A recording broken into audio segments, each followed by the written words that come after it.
కాస్త కోపం వస్తే వాడి నుంచి విడిపోవటం, లేదంటే కాస్తంత వాడి మీద మనకి కష్టం వస్తే వాడి నుంచి మనం బయటకు వచ్చేయడమో కాదు. కాబట్టి అటువంటి కోపాన్ని, లోపాన్ని రెండింటినీ భరించగలిగేవాడే నిజమైనటువంటి స్నేహితులు అనేది నా దృష్టిలో.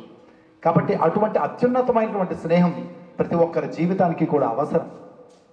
ఎందుకంటే తల్లి తండ్రి ఇదిరా మీ తండ్రి అని ఆ భగవంతుడే మనకు సృష్టిస్తాడు. వీడు మీ తండ్రి, ఈమె మీ తల్లి, వీడు మీ అన్న, వీడు మరి చెల్లి, వీడు తమ్ముడు, వీడు బాబాయ్, వీడు పిన్ని, వీడు మావయ్య, వీడు అత్తమ్మ అని ఇలా ఎవరో మనకి చెబితేనే, అంటే భగవంతుడు ఆల్రెడీ సృష్టించేస్తాడు వాటిని, అలా తెలుసుకుంటాం. కానీ ఒకే ఒక్క చాయిస్ మనకి ఆ భగవంతుడు ఇచ్చేది ఏంటి అంటే, ఒరే నేనన్నీ నీ కోసం ఏర్పాటు చేశాను, బట్ నీకు నువ్వుగా తెలుసుకోవాల్సింది, ఎంచుకోవాల్సింది ఒకటి ఉందిరా. ఆ జీవితం పరమార్థం కావాలంటే నువ్వు ఎంచుకోవలసినవి నీకు చేస్తున్నాను ఆ చాయిస్ ఎవరు అంటే సరైనటువంటి స్నేహితుడు అని. కాబట్టి మనకి ఊహ తెలిసిన తర్వాత మనం ఎంచుకునేది ఏంటి అంటే స్నేహితుడిని మాత్రమే. అటువంటి గొప్ప చాయిస్ అనేది మనం ఎంచుకున్నటువంటి వ్యక్తులుగా ఈరోజు అందరం కూడా సమ్మేళనం కావటం నిజంగా ఆనందదాయకమైనటువంటి విషయం. కాబట్టి ఇటువంటి స్నేహానికి ఎల్లలు లేవు, హద్దులు లేవు. ఎందుకంటే ఎంతమంది మిత్రులైనా ఉండొచ్చు, కానీ కష్టాల్లో ఆదుకునేవాడు, కష్టాల్లో తోడుండేవాడు, మనకి నష్టం కలిగినప్పుడు కానీ మనకి ఏదైనా అవసరం కలిగేటప్పుడు ఆదుకునేవాడే నిజమైనటువంటి స్నేహితుడు. అటువంటి స్నేహం అనేది నిజాయితీగా ఉండాలని కోరుకుంటూ ఉన్నాను. అంతేకాకుండా ఇప్పుడు తల్లిగా మా మిత్రులు పాత్ర వహించారు, తండ్రిగా మనమంతా పాత్ర పోషిస్తున్నాం, అన్నగా పోషించాం, తమ్ముడిగా పోషించాం, బాబాయిగా పోషించాం, మరికొద్ది రోజుల్లో తాతయ్యలుగా కూడా పోషిస్తూ ఉన్నాం. ఎన్ని బంధాలు పోషించినా కూడా ప్రతి ఒక్క బంధంలో స్నేహ బంధాన్ని అలవర్చుకోవాలి మనం. ఎందుకంటే మనం తండ్రిలా ఉండకూడదు, తండ్రిలా ఉంటూ పిల్లవాళ్ళతో స్నేహంగా ఉండాలి. అప్పుడే వాడికి ఒక ధైర్యం ఏంటంటే నాకు సింహం లాంటి నా స్నేహితుడు ఉన్నాడు అని. తండ్రి ఎవరికైనా ఉండొచ్చు, అందరికీ ఉంటాడు కామన్గా, కానీ తండ్రి స్నేహితుడిగా ఉండడం కొంతమంది అదృష్టం. కాబట్టి మనం తండ్రిగా స్నేహితుడిగా పాత్ర వహించాలి. అలాగే తల్లి కూతురుతో ఉండేటటువంటి విధానం కేవలం తల్లి పాత్ర అందరూ పోషిస్తారు, కానీ తల్లి ఆ కూతురుతో స్నేహితుడిగా బంధాన్ని ఏర్పాటు చేసుకుంటే నా వెంట ఒక ఆదిపరాశక్తి ఉందన్నంత ధైర్యం ఆ కూతురులో ఉంటుంది. కాబట్టి అటువంటి ధైర్యాన్ని తెచ్చేటటువంటి మరి ఒక తల్లిగా కాకుండా తల్లి స్నేహితురాలుగా కూడా ఉండడం మనం నేర్చుకోవాల్సినటువంటి ఆవశ్యకత ఉందని నేను చెబుతాను. కాబట్టి ప్రతి బంధంలో స్నేహబంధం ఇముడ్చుకుంటే ఖచ్చితమైనటువంటి మంచి జీవితాలను మనం అలవర్చుకోగలం అనేది నా అభిలాష. ఈరోజు 45-50 మంది వరకు ఎక్స్పెక్ట్ చేశాం స్నేహితుల్ని, కానీ చూస్తూ ఉంటే వెలవెలబోతూ ఉంది.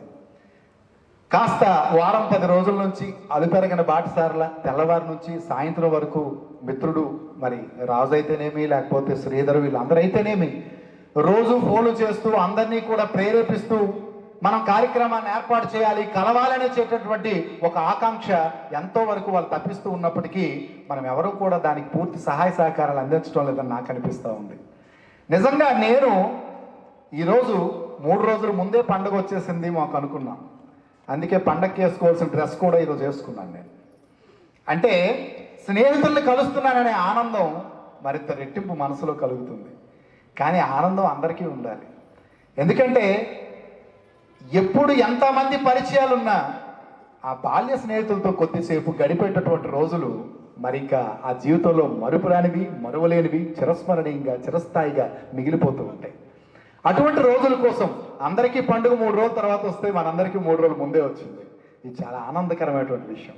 కాబట్టి ఎప్పుడైనా ఇటువంటి కార్యక్రమాలు ఏర్పాటు చేసేటప్పుడు అందరూ కూడా కలిసికట్టుగా మనం చేద్దాం అనేటటువంటి ఒక ప్రేరణతో, ఎవరు ఏమడిగారు, ఏమీ అడగలే, టైంకి రమ్మని అడిగాం.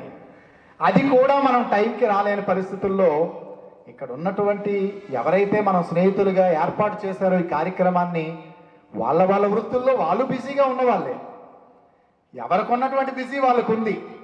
కానీ ఎంత బిజీ ఉన్నా కూడా వాటన్నిటికన్నా ఇది ముఖ్యమని భావించాలి.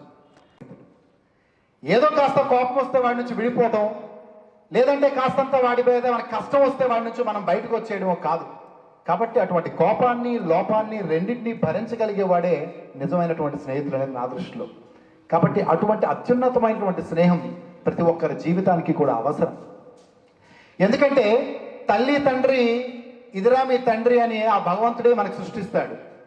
వీడు మీ తండ్రి, ఈమె మీ తల్లి, వీడు మీ అన్న, వీడు మరి చెల్లి, వీడు తమ్ముడు, వీడు బాబాయ్, వీడు పిన్ని, వీడు మావయ్య, వీడు అత్తమ్మ అని ఇలా ఎవరో మనకి చెబితేనే, అంటే భగవంతుడు ఆల్రెడీ సృష్టించేస్తాడు వాటిని, అలా తెలుసుకుంటాం. కానీ ఒకే ఒక్క చాయిస్ మనకి ఆ భగవంతుడు ఇచ్చేది ఏంటి అంటే, ఒరే నేనన్నీ నీ కోసం ఏర్పాటు చేశాను, బట్ నీకు నువ్వుగా తెలుసుకోవాల్సింది, ఎంచుకోవాల్సింది ఒకటి ఉందిరా. ఆ జీవితం పరమార్థం కావాలంటే నువ్వు ఎంచుకోవలసినవి నీకు చేస్తున్నాను ఆ చాయిస్ ఎవరు అంటే సరైనటువంటి స్నేహితుడు అని. కాబట్టి మనకి ఊహ తెలిసిన తర్వాత మనం ఎంచుకునేది ఏంటి అంటే స్నేహితుడిని మాత్రమే. అటువంటి గొప్ప చాయిస్ అనేది మనం ఎంచుకున్నటువంటి వ్యక్తులుగా ఈరోజు అందరం కూడా సమ్మేళనం కావటం నిజంగా ఆనందదాయకమైనటువంటి విషయం. కాబట్టి ఇటువంటి స్నేహానికి ఎల్లలు లేవు, హద్దులు లేవు. ఎందుకంటే ఎంతమంది మిత్రులైనా ఉండొచ్చు, కానీ కష్టాల్లో ఆదుకునేవాడు, కష్టాల్లో తోడుండేవాడు, మనకి నష్టం కలిగినప్పుడు కానీ మనకి ఏదైనా అవసరం కలిగేటప్పుడు ఆదుకునేవాడే నిజమైనటువంటి స్నేహితుడు. అటువంటి స్నేహం అనేది నిజాయితీగా ఉండాలని కోరుకుంటూ ఉన్నాను. అంతేకాకుండా ఇప్పుడు తల్లిగా మా మిత్రులు పాత్ర వహించారు, తండ్రిగా మనమంతా పాత్ర పోషిస్తున్నాం, అన్నగా పోషించాం, తమ్ముడిగా పోషించాం, బాబాయిగా పోషించాం, మరికొద్ది రోజుల్లో తాతయ్యలుగా కూడా పోషిస్తూ ఉన్నాం. ఎన్ని బంధాలు పోషించినా కూడా ప్రతి ఒక్క బంధంలో స్నేహ బంధాన్ని అలవర్చుకోవాలి మనం. ఎందుకంటే మనం తండ్రిలా ఉండకూడదు, తండ్రిలా ఉంటూ పిల్లవాళ్ళతో స్నేహంగా ఉండాలి.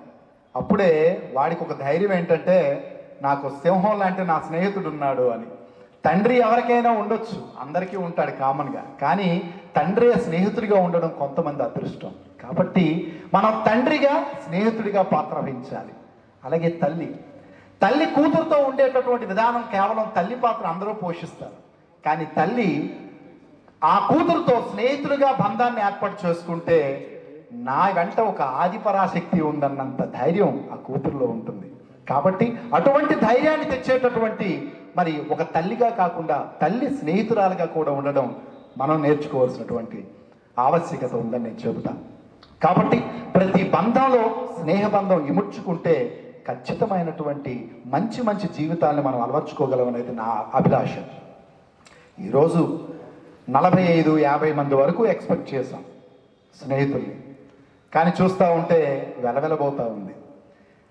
కాస్త వారం 10 రోజుల నుంచి అలుపెరగని బాటసార్ల తెల్లవారి నుంచి సాయంత్రం వరకు మిత్రుడు మరి రాజు అయితేనేమి, లేకపోతే శ్రీధరు, వీళ్ళందరూ అయితేనేమి రోజు ఫోన్లు చేస్తూ అందరినీ కూడా ప్రేరేపిస్తూ మనం కార్యక్రమాన్ని ఏర్పాటు చేయాలి, కలవాలనే చేసేటటువంటి ఒక ఆకాంక్ష ఎంతో వరకు వాళ్ళు తప్పిస్తూ ఉన్నప్పటికీ మనం ఎవరూ కూడా దానికి పూర్తి సహాయ సహకారాలు అందించడం లేదని నాకు అనిపిస్తూ ఉంది.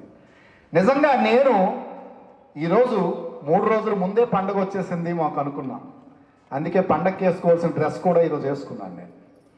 అంటే స్నేహితుల్ని కలుస్తున్నాననే ఆనందం మరింత రెట్టింపు మనసులో కలుగుతుంది. కానీ ఆనందం అందరికీ ఉండాలి. ఎందుకంటే ఎప్పుడు ఎంతమంది పరిచయాలున్నా ఆ బాల్య స్నేహితులతో కొద్దిసేపు గడిపేటటువంటి రోజులు మరి ఇంకా ఆ జీవితంలో మరుపురానివి, మరువలేనివి, చిరస్మరణీయంగా చిరస్థాయిగా మిగిలిపోతూ ఉంటాయి. అటువంటి రోజుల కోసం అందరికీ పండుగ 3 రోజుల తర్వాత వస్తే మనందరికీ 3 రోజుల ముందే వచ్చింది. ఇది చాలా ఆనందకరమైనటువంటి విషయం. కాబట్టి ఎప్పుడైనా ఇటువంటి కార్యక్రమాలు ఏర్పాటు చేసేటప్పుడు అందరూ కూడా కలిసికట్టుగా మనం చేద్దాం అనేటటువంటి ఒక ప్రేరణతో, ఎవరు ఏమడిగారు, ఏమీ అడగలే, టైంకి రమ్మని అడిగాం. అది కూడా మనం టైంకి రాలేని పరిస్థితుల్లో ఇక్కడ ఉన్నటువంటి ఎవరైతే మనం స్నేహితులుగా ఏర్పాటు చేశారో ఈ కార్యక్రమాన్ని, వాళ్ళ వృత్తుల్లో వాళ్ళు బిజీగా ఉన్నవాళ్ళే, ఎవరికి ఉన్నటువంటి బిజీ వాళ్ళకు ఉంది. కానీ ఎంత బిజీ ఉన్నా కూడా వాటన్నిటికన్నా ఇది ముఖ్యమని భావించాలి.